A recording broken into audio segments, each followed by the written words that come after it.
కొంతమంది మెడను ఎక్కువ గంటల పాటు ముందుకు వంచి చేయటం వల్ల ఇది ఇట్లా బెండ్ అయిపోతుంది.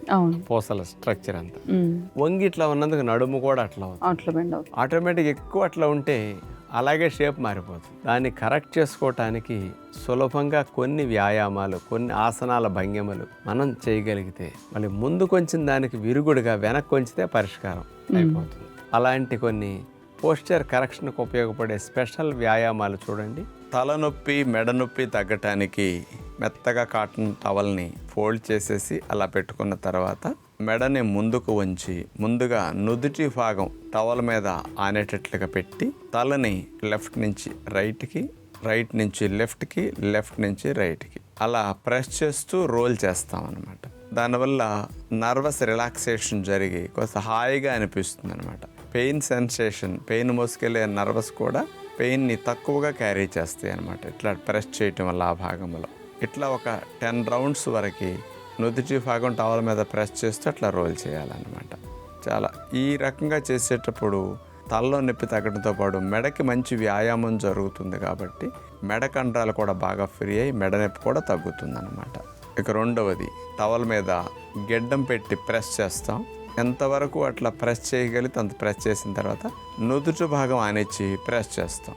అటు గెడ్డం మళ్ళీ ఆనిచ్చి మళ్ళీ ప్రెస్, మళ్ళీ నుదుటి భాగం ప్రెస్, ఒకసారి గెడ్డము, ఒకసారి నుదుటి భాగం.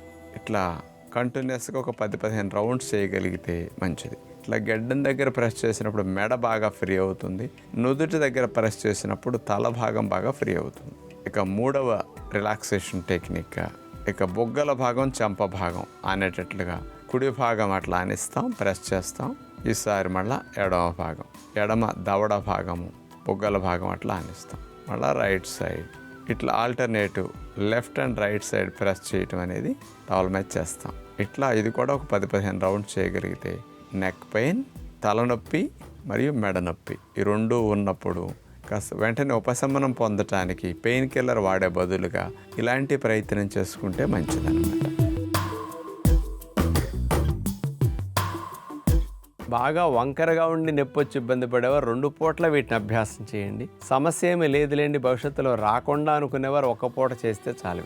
ఈ వెన్నుపూస స్ట్రెయిట్గా ఉండేటట్టు మనకి ఈ వ్యాయామాలు సహకరిస్తే ట్రై చేయండి. మన కార్యక్రమంలో భాగంగా రకరకాల వ్యాయామాలు, యోగాసనాలు ఎప్పటికప్పుడు చూపిస్తూనే ఉంటాం. దానిలో పోస్చర్ కరెక్షన్కి ఇలా మెడ, తల భాగము, వెన్ను భాగము స్ట్రైట్గా ఉండడానికి కూడా రకరకాల వ్యాయామాలు మనం చూపించాం. మరి అందులో మీకు ఏది సూటబుల్గా ఉంటే అది ఖచ్చితంగా ప్రాక్టీస్ చేసుకోండి ప్రతిరోజు. ముఖ్యంగా ఎక్కువ ట్రావెల్ చేసేవాళ్ళు, బండి మీద ఎక్కువ వెళ్ళేవాళ్ళు, గంటల తరబడి కూర్చుని పని చేసుకునే వాళ్ళందరూ కూడా ఈ వ్యాయామాన్ని తప్పనిసరిగా చేసుకోండి.